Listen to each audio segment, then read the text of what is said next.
Hallelujah. प्रभु सबको आशीष करे। कई दिनों के बाद फिर आप लोगों के सामने आने के लिए परमेश्वर ने आज आशीष किया। आज हम पढ़ेंगे पवित्र बाइबल से 2 वचन पढ़ेंगे। पहला वचन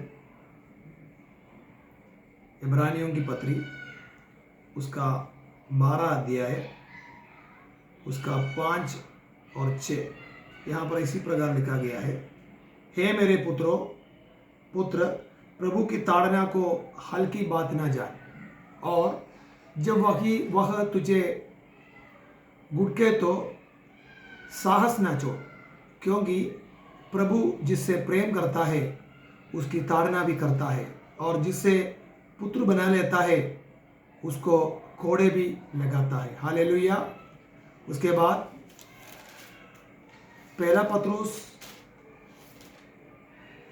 उसका अध्याय 4 के 12-13 में भी इसी प्रकार लिखा है, हे मेरे प्रियो, जो दुख रूपी अग्नि तुम्हारे फड़कने के लिए तुम में फटकी है, इससे यह समझकर आचंब ना करो कि कोई अनोखी बात तुम पर बीत रही है, पर जैसे जैसे मसीह के दुख में सहभागी होते हो आनंदित करो, जिससे उसकी महिमा के प्रकट होते समय फिर तुम आनंदित और मगन हो। मेरे प्रियो, हम लोग अब कहीं जगह पर बहुत सारे वचन सुनता है। परमेश्वर के वचन सच्चे है। उत्पत्ति से लेकर प्रकाशित वाक्य तक सारे वचन पवित्र आत्मा की ओर से है, लेकिन समझाने वाले कई प्रकार की विधि से इसको समझाता है। कुछ दिनों में कई जगह पर मुझको इसी प्रकार सुनने में आ गया कि यीशु मसीह की विश्वास में आने के बाद किसी भी मनुष्य के जीवन में किसी प्रकार की तकलीफ, कष्ट, रोग, दुख, इसी प्रकार कुछ भी नहीं होता है, और आशीष और चंगाई हो जाएगा, बरकत हो जाएगा, इसी प्रकार की शिक्षा परमेश्वर की कलाम आपको इसी प्रकार कहता है। परमेश्वर जिससे प्रेम करता है उसको ताड़ना दिया जाता है। यहां पर इसी प्रकार लिखा है, प्रभु की ताड़ना को हल्की और बात ना जान, और जब वह तुझे गुड़के तो साहस ना छोड़, क्योंकि प्रभु जिससे प्रेम करता है उसको ताड़ना भी करता है। मतलब प्रभु जिससे प्रेम करता है उसको शिक्षा भी देता है। और पहला पत्रोस के 4 के 12-13 आयत में भी इसी प्रकार ही लिखा गया है कि दुख रूपी अग्नि तुम्हारे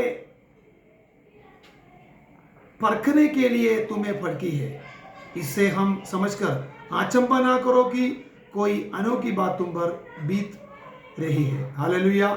मेरे प्रियो, परमेश्वर के पवित्र कलाम हमें इस प्रकार यहाँ पर सिखाता है और बताता है कि परमेश्वर जिससे प्रेम करता है उसको पूरी तरफ से ताड़ना देता है, शिक्षा देता है।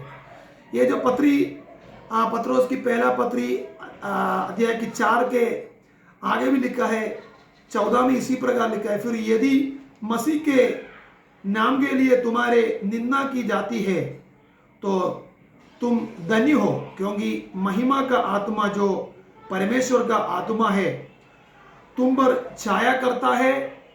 तुम में कोई भी व्यक्ति हत्यारा या चोर था, कुकर्मी होने या पराये काम के हाथ डालने के कारण दुख ना पाए।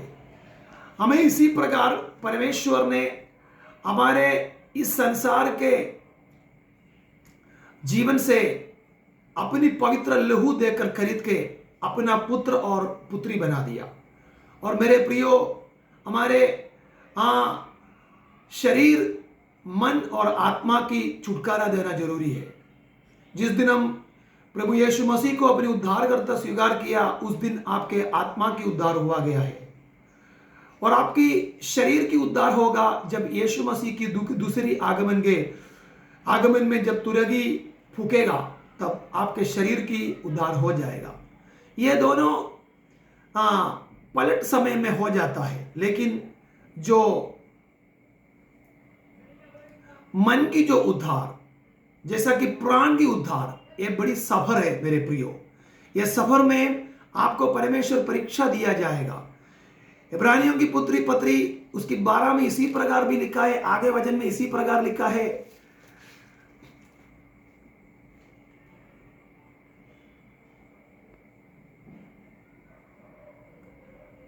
जिसको पुत्र बना लाता है उसको कोड़े भी लगाता है। बात में इसी प्रकार लिखा है, यदि वह ताड़ना जिसके भागी सब होते हैं तुम्हारे नहीं हुई तो तुम पुत्र नहीं है, क्योंकि तुम परमेश्वर की ताड़ना को यदि स्वीकार नहीं कर सकता है तो तुम उसके पुत्र नहीं है, पर व्यभिचार की संतान ठहरे हैं।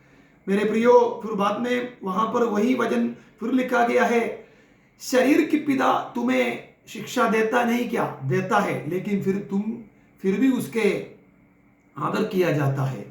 आत्मा की पिता परमेश्वर तुम्हें जब ताड़ना देता है तुम उसको सहना है, क्योंकि इसलिए सहता है कि आगे तुम्हारे लिए एक बड़े अनंत जीवन परमेश्वर ने रखा गया है।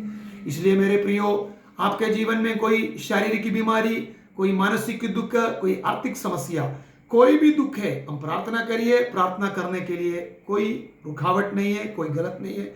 आप हमारे पिता से नहीं से और किससे प्रार्थना करेंगे? बिल्कुल प्रार्थना कर सकता है, लेकिन हमें अगर परमेश्वर ताड़ना देता है, शिक्षा देता है, ये मत समझो मुझे परमेश्वर प्रेम नहीं करता है। बिल्कुल आपसे प्रेम करता है। जिसको उसने अपनी पुत्र पुत्री बना दिया गया है उसको वो ताड़ना दिया जाएगा। आगे के लिए आपके अंदर से अच्छा फल निकलेगा। इन वजन से परमेश्वर सबको आशीष करे। जय मसीह की।